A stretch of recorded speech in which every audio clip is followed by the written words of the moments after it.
A bird's eye view of Kingston, the capital of Jamaica. A sun-kissed land of hills and plains, divided by ribbons of silver rivers, tumbling down through verdant valleys. A tropic isle of infinite beauty that rises out of the blue depths of the Caribbean Sea some 90 miles south of Cuba. The late Queen Victoria is lovingly referred to as the Supreme Lady of Jamaica. Let's stroll down King Street. Here we note signs of civilization on every side and find it hard to realize that only 3 centuries ago, this was a tropical wilderness, a favorite hideout of bold pirates and buccaneers. Traffic rules are the same here as in London. If you go left, you go right. And if you go right, you go wrong. So figure it out for yourself. Most of the inhabitants are descendants of the slaves that were imported from Africa to work on the plantations. Just 100 years ago, Great Britain abolished slavery. Today, the Jamaican Negro is a happy, enlightened, law-abiding citizen, loyal to his government, of which he is very proud.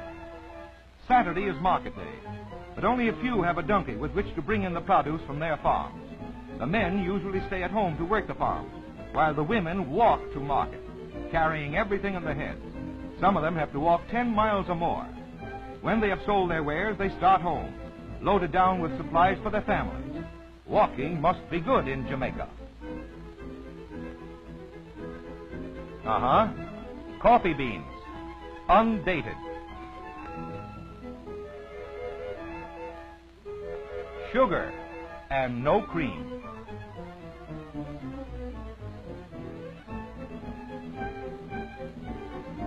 But plenty of soda pop to wash it down.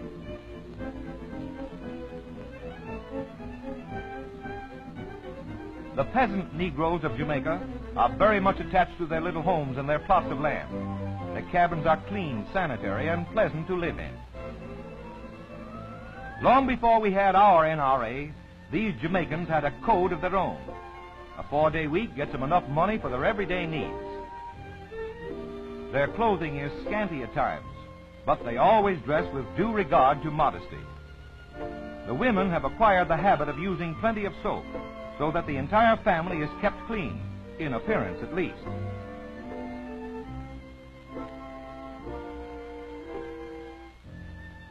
Their diet is simple. The only fuel they require is for cooking, and this takes place in the open air.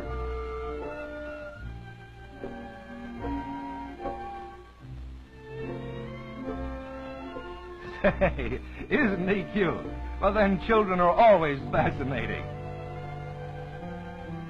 Come on there, young fella. You're too old to do that. Take your finger out of your mouth. Over 75,000 children attend the elementary schools.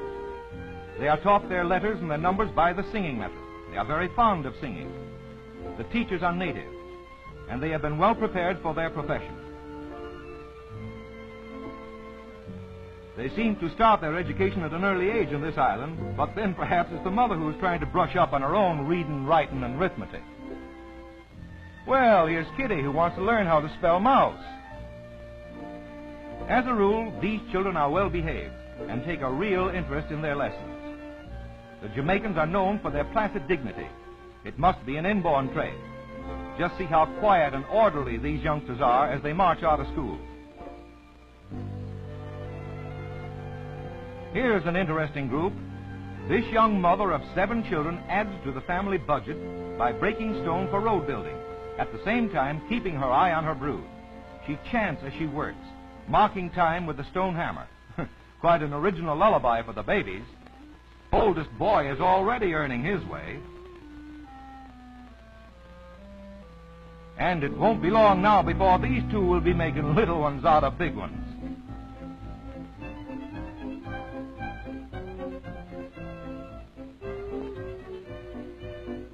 This woman is spreading the broken stone over the roadway, a handmade road.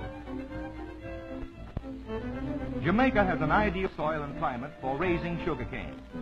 All over the island, you will find small plantations with primitive sugar mills like this one. And would you believe it? This little mill turns out 600 pounds of raw sugar each working day. The cane is fed by hand to the rollers, and the juice which runs out is boiled down until it hardens. The process is similar to the one used in making maple sugar. This raw sugar is sold to the natives only. The large modern mills, which make the higher grade of sugar, and this sugar is exported. These small mills may be primitive, but they certainly deliver the goods.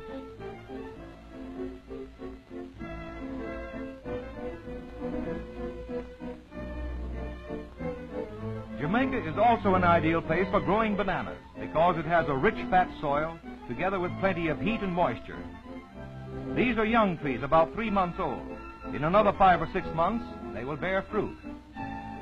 These trees are full grown, from 8 to 10 months old, and they are ready to be picked.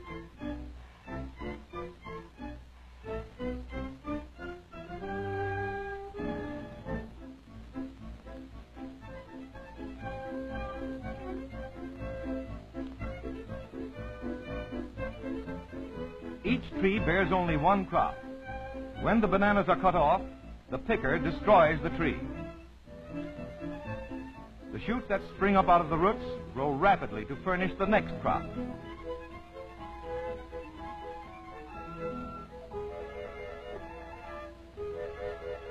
As the laborers carry the bunches to a loading station, they pass by an overseer who lops off the stems so as to save room on the fruit ships. And say, could he play a dirty trick on his brother-in-law?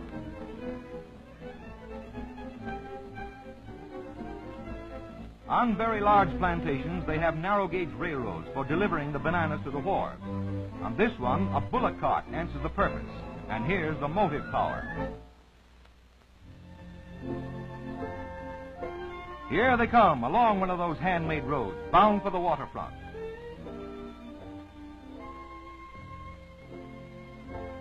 As the carts come in, the bananas are transferred to a big shed on the wharf. The men carrying the bananas pass in front of a checker. Each one receives a metal disc. Later, they turn them in as a check on the number of bunches brought in, and then they get paid off. The carriers get 2 cents for every 3 bunches carried in. The bananas are picked green. At this stage, they are quite hard and can be tossed around in handling without being damaged.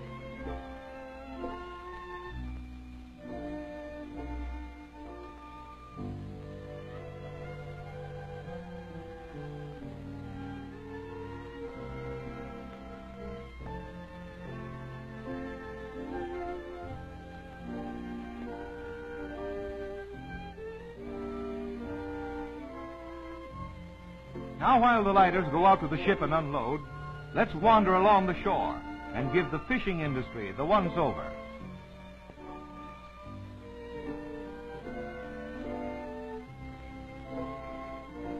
The men do all the fishing. Their boats are in one piece and are dug out of the large trunks of the cottonwood tree. When they return from a catch, the women wade out to the boats and bring in the fish. They clean them and scale them right on shore, and then take them to market.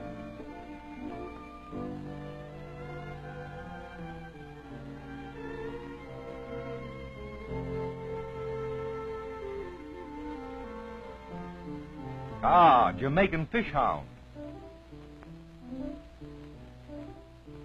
Wanna buy a fish?